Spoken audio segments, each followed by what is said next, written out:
Oi, gente, tudo bom? Sou Raquel, terapeuta ocupacional, e fui chamada para conversar um pouquinho sobre o sono e sobre a qualidade de sono que a gente tem após um dia de atividades rotineiras com qualidade também, tá? E aí a gente vai conversar um pouquinho, vou dar algumas dicas de como a gente pode organizar a nossa rotina para que a gente tenha um sono noturno com qualidade, organizado e restaurador também, tá? Primeiro eu vou falar um pouquinho sobre o que é terapia ocupacional, esclarecer sobre qual a função da terapia ocupacional. É um curso de graduação de nível superior, onde nós trabalhamos a reabilitação ou a habilitação adaptativa de um indivíduo que tem deficiência no seu desempenho ocupacional. Então, se for um indivíduo que tem uma limitação na realização de suas atividades, que ele não seja independente, a gente intervém, a gente cria uma forma adaptativa ou a gente reabilita, resgatando a funcionalidade anterior para que esse indivíduo seja independente. Lá desde o início da prematuridade do bebê até a fase adulta e idosa do indivíduo sendo limitado, tá bom? E aí a gente trabalha com 3 viés muito importantes para a nossa atuação e para que a gente consiga traçar um plano terapêutico com esse indivíduo. A gente trabalha com atividades de vida diária, a gente trabalha com atividades de lazer e a gente trabalha com atividades laborais. A atividade de vida diária é essa que a gente consegue realizar na nossa rotina, desde a hora que a gente acorda até a hora que a gente vai dormir. Conseguir se levantar da cama, escovar dente, tomar banho, escovar cabelo, se vestir, despir, controle esfictariano, controle de fazer xixi, cocô, desejos de alimentação, se alimentar sozinho. Isso são atividades de vida diária. Atividades de lazer são as que a gente consegue sair para fazer visita a um parente, a gente consegue ir a uma praça, a um parque, a um cinema.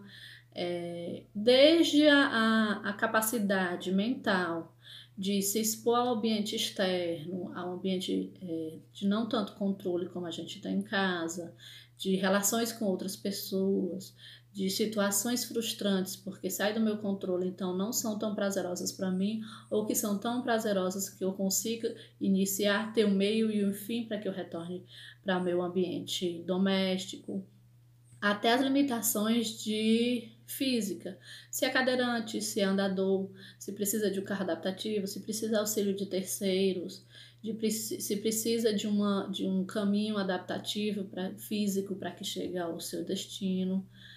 A gente tenta organizar, a gente tenta adaptar para que esse indivíduo faça de forma independente. E o labor é o trabalho, mas não o trabalho remunerado em si, mas é as atividades que a gente faz prática, de vida prática. Atender um telefone, realizar uma ligação, realizar uma transação bancária, num telefone, num caixa eletrônico, ou até mesmo num caixa de um banco, realizar pagamentos, organizar alguma coisa burocrática em alguma instituição, assinatura. A gente tenta trabalhar dessa forma. A gente tenta adaptar para que esse indivíduo consiga realizar dentro da sua realidade de forma funcional, independente. E aí a gente vê que o sono, dentro dessa explicação que eu fiz, o sono faz parte da nossa atividade de vida diária. E aí a gente precisa organizar a nossa rotina para que eu tenha um sono tranquilo, tá certo? Como a gente consegue organizar? A gente está num momento que é muito complicado de quarentena. A gente está em isolamento social. Então tem gente que não está saindo de casa, tem gente que precisa sair de casa para trabalhar, tem gente que às vezes sai de casa porque precisa fazer alguma fazer fora de casa, precisa realizar alguma atividade que realmente a presença do indivíduo é necessário. Ou então é um filho, um parente mais novo que precisa dar um suporte a um familiar idoso, então para que esse idoso não se exponha. Quem está indo, quem está saindo de casa é esse mais jovem, ou mãezinhas, pais responsáveis de crianças menores, de crianças com alguma deficiência, criança com algum sintoma especial, e aí precisa sair de casa Mas de todo jeito, dentro da realidade de todo mundo, nós estamos numa realidade adversa, completamente diferente do que era a nossa rotina há um mês atrás, por exemplo. E isso desregula. E isso nos desorganiza física e mentalmente. E a gente precisa organizar isso. O nome disso é autorregulação. A gente consegue ter essa autorregulação lá na nossa primeira infância, que é quando a gente nasce. O bebê nasce, ele nasce completamente desregulado porque ele está entrando no mundo agora. E aí, aos poucos, a maturação do sistema nervoso central vai fazendo com que essa criança tenha uma autorregulação controlada. O que é? Conseguir regular os seus desejos, as suas ações, os seus movimentos, os seus pensamentos, a autorregulação do seu corpo físico e mental, tá? Então, assim, como é que ele começa? Ele vai entendendo com a maturação do sistema nervoso central, com os pensamentos de forma mais lógica, ele vai entendendo que se ele tem fome e ele chora, aquele desconforto vai ser saciado com o choro. Se ele está com a fraldinha suja e incomoda, o choro vai saciar esse desconforto. E aí vai passando por um processo, isso é longo, isso não é tão simples assim como a gente está conversando, mas isso é um processo que agora, eu adulta, eu sei que se eu tenho fome eu vou comer. Mas eu também sei que como eu estou ansiosa, pela situação de estar em casa, de será se esse vírus vai chegar até mim, será se esse vírus vai chegar até a minha família, com essas notícias que estão acontecendo, isso me deixa ansiosa.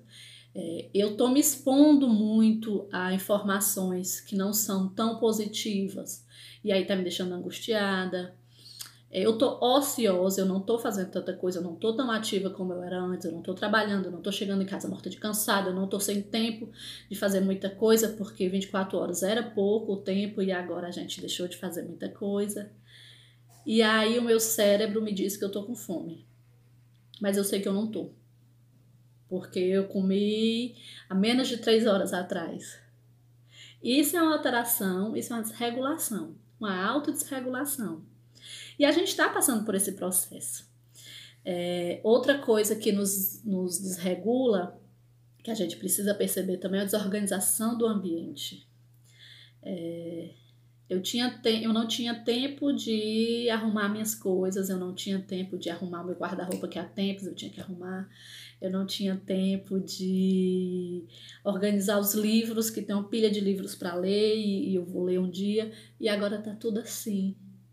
Eu tenho tempo para muita coisa e precisa se autorregular, precisa se organizar para que você comece a organizar esse ambiente, para que você tenha uma autorregulação, se organize para o seu dia ser de qualidade, tá? Então, a autorregulação, ela favorece muito ao sono, porque assim, a gente tem um ritual de sono, todo mundo tem esse ritual.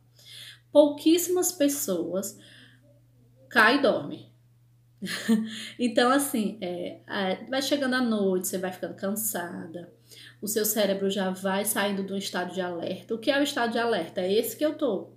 Eu tô funcionando, eu tô trabalhando, é esse que você tá assistindo o vídeo, você tá entendendo a informação, você tá recebendo, você tá processando. Eu tô aqui falando, eu tô pensando muito rápido, eu tô pensando, eu tô lembrando, eu tô resgatando a minha memória e eu tô falando, eu tô informando a vocês também estão recebendo rápido, estão processando, estão entendendo. Isso é um estado de alerta. E aí a gente começa a passar para um estado de sonolência. Dentro desse ciclo de sonolência, a gente toma banho. Deu a hora, a gente toma um banho.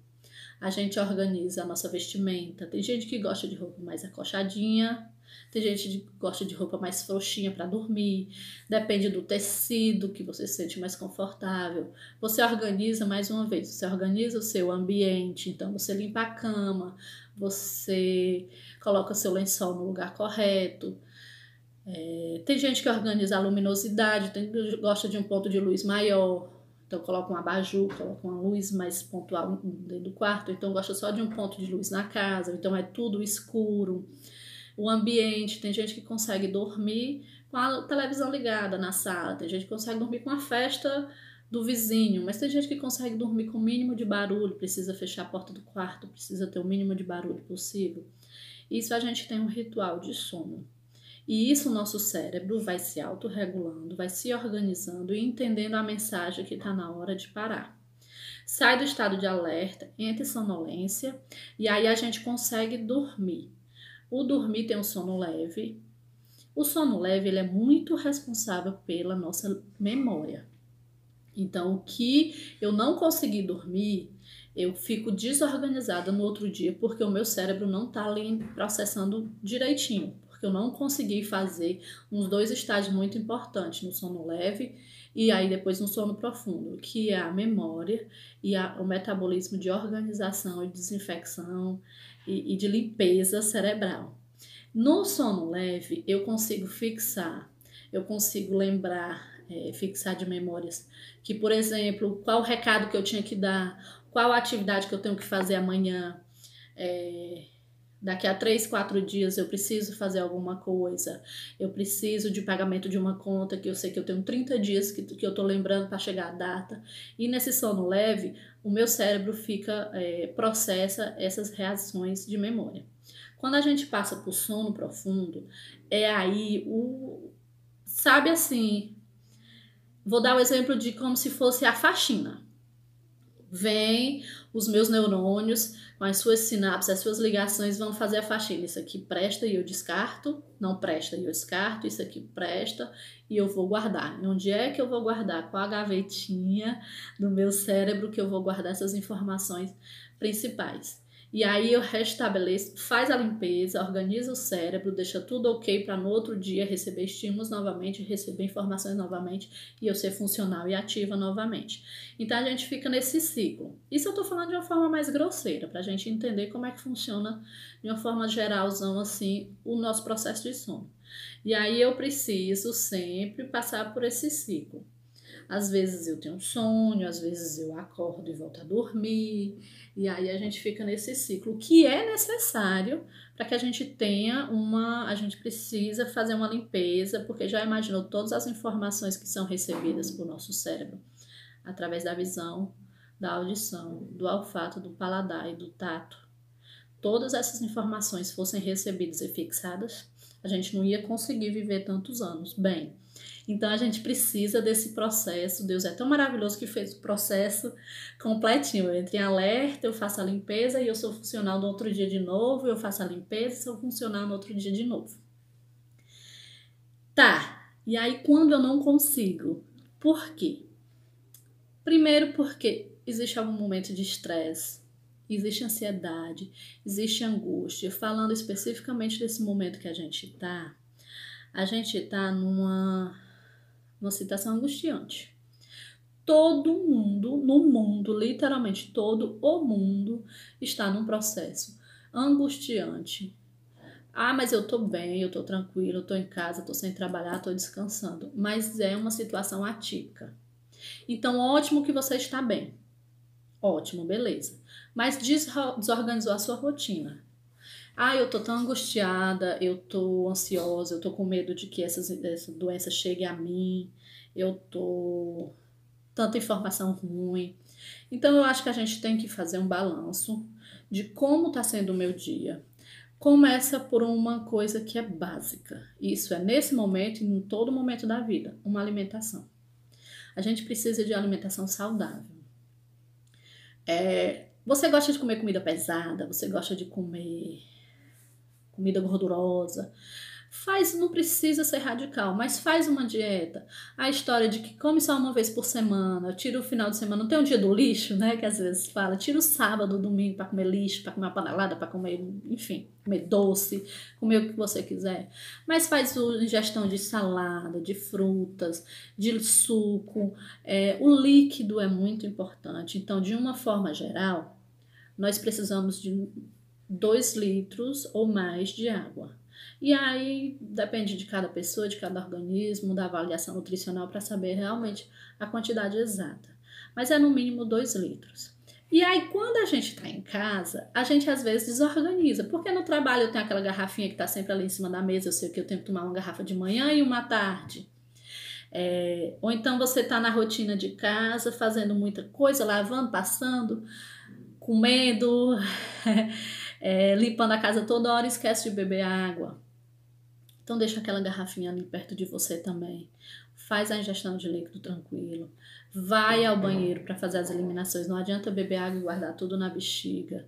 Para que esse ciclo se organize, o seu sangue circule de uma forma melhor, que a oxigenação aconteça de uma forma mais tranquila e que o sangue chegue oxigenado, limpo no cérebro, para que o seu cérebro trabalhe direito e ele passe para aquele processo de alerta até o sono tranquilo. Outra coisa que a gente precisa muito é a organização ambiental. Voltando ao que a gente estava falando sobre o ambiente. Eu tenho aquele guarda-roupa que eu tenho que arrumar, tiro um dia para arrumar. Eu só consigo organizar a minha vida, só consigo achar minhas coisas na minha bagunça. Mas é fato de que mesmo que você não seja uma pessoa metódica de organização, você precisa ter um ambiente limpo. Limpo tanto de sujeira física, mesmo que lhe faça mal, como de um ambiente limpo mentalmente. Então você precisa de uma cama limpa, você precisa de lençóis limpos, você precisa de um chão limpo. Se atente ao odor. Se você gosta, se você consegue dormir com cheiro mais forte, passa um perfume, passa um hidratante, borrifa odores no quarto, na cama, no lençol. Se isso te incomoda muito, presta atenção ao cheiro, se tem cheiro forte, se você usou um desinfetante mais forte, ou se tem cheiro de mofo, esse período de sol e chuva. Agora aproveite que você está com tempo e faça uma limpezinha, uma organização que facilita a tua vida. Outra coisa de organização também é uma rotina. De manhã eu vou acordar, eu vou tomar banho, eu vou tomar café. E pela manhã, qual a atividade que eu vou fazer? Eu vou arrumar minha casa, eu vou limpar aquele armário que está há um tempo que eu preciso ver qual é o material que eu uso, quais os materiais que eu posso doar, quais os livros, as roupas que eu posso doar e qual que eu ainda uso. Ou então, não, pela manhã eu varro casa, eu lavo roupa, eu lavo banheiro, eu faço almoço. E aí eu almoço e à tarde faz o quê? Eu gosto de dormir 1 horinha. Ou então, não adianta passar a tarde toda dormindo, gente. Quem passa 3, 4 horas uma tarde dormindo, à noite o seu alerta ainda está muito alto.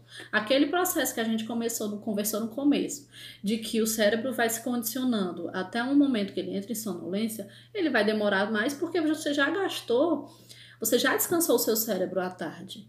Então, 1 hora e meia de sono, para quem tem esse hábito, para quem quer ter esse hábito, para quem gosta, é o máximo, tá bom? Durante o dia, para que à noite você consiga se organizar num horário legal. E aí à tarde eu faço o quê? Eu vou fazer uma atividade física, eu vou fazer uma caminhada no quintal, eu vou fazer uma atividade pela internet, ou então eu vou fazer uns alongamentos que eu já sei fazer, porque eu fazia antes na academia, ou eu vou pedir ajuda ao familiar para me acompanhar, eu vou fazer uma leitura de um livro. À noitinha, o que é que eu consigo fazer de organização? Eu janto, a janta mais leve, uma salada, uma sopa, um leite quente, uma coisa mais leve. E aí faz o quê? Eu vou assistir um filme de terror? Eu não vou. Porque o estado de alerta do cérebro vai ficar ativo. Daqui que ele vai abaixando e entre numa sonolência para que você durma, vai demorar um pouquinho mais, tá? Tira as informações desnecessárias. Você sabe que tem que ficar em casa. Você sabe que a higiene é fundamental. Era para ser sempre, mas agora que a gente está tendo um alerta, Deus está mandando assim um aviso: olha, você tem que estar limpo. Então, água sanitária, sabão, roupa limpa. Se sai de casa, uso de álcool gel e máscara, porque é uma barreira que defende tanto você de expelir algum vírus caso você tenha, ou que esse vírus chegue até você caso outra pessoa que você tenha contato tenha. Então, é uma barreira física. Usa máscara, álcool gel e tá bom. Tá morrendo quantas pessoas em 24 horas? É assustador, gente. Infelizmente, essas informações estão chegando. Infelizmente, isso é realidade. Mas a gente não precisa saber toda hora. O que a gente precisa é orar, se ajoelhar, entregar na mão do Senhor e acreditar que tudo vai ficar bem. Mas diminui essas informações que a gente tem, que está sendo demais, que está sendo adoecedor também, adoecendo mentalmente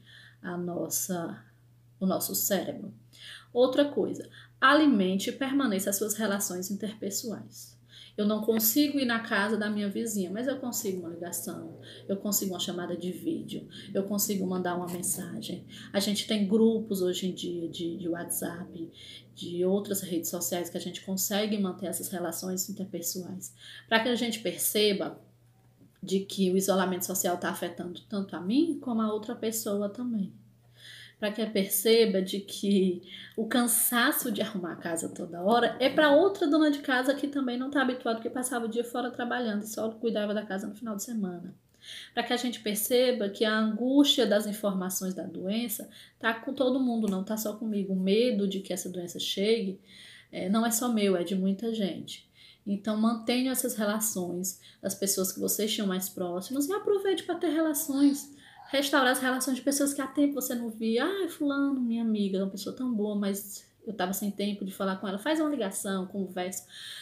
Todo e qualquer outro assunto. Porque o assunto do Covid-19 vai sempre voltar. Isso é um assunto que está em todas as redes de conversa. Então, vamos evitar, porque uma hora ele vai aparecer, aparece, angustia e vai embora. E vamos conversar sobre outras coisas que são prazerosas, porque a gente ainda tem. Tá certo? E aí, quando a gente organiza tudo isso, o nosso ciclo para chegar ao ritual do sono, ele fica melhor, ele fica mais fácil disso acontecer. Eu acho que essas informações, essas dicas que eu acabei de dar a vocês, pode ser. Isso vocês vão ter que ver qual é a rotina de vocês. A gente deu algumas dicas, mas para que vocês entendam que a rotina, o dia a dia tem que ter qualidade para que chegue à noite e você consiga fazer. Tá bom? Eu acho que ajudou. Eu fico aqui à disposição. Eu tentei fazer com que seja didático, com que seja leve, com que seja informativo esse vídeo que eu fiz para vocês. Fico à disposição. Qualquer dúvida, vocês entrem em contato, que eu puder ajudar. Tem mais pessoas participando desse workshop que vai lhe ajudar também a organizar a sua rotina, a organizar seu sono. E eu tô aqui, que precisar, a gente pode nos ajudar mutuamente, né? Tá bom? Foi um prazer e até a próxima.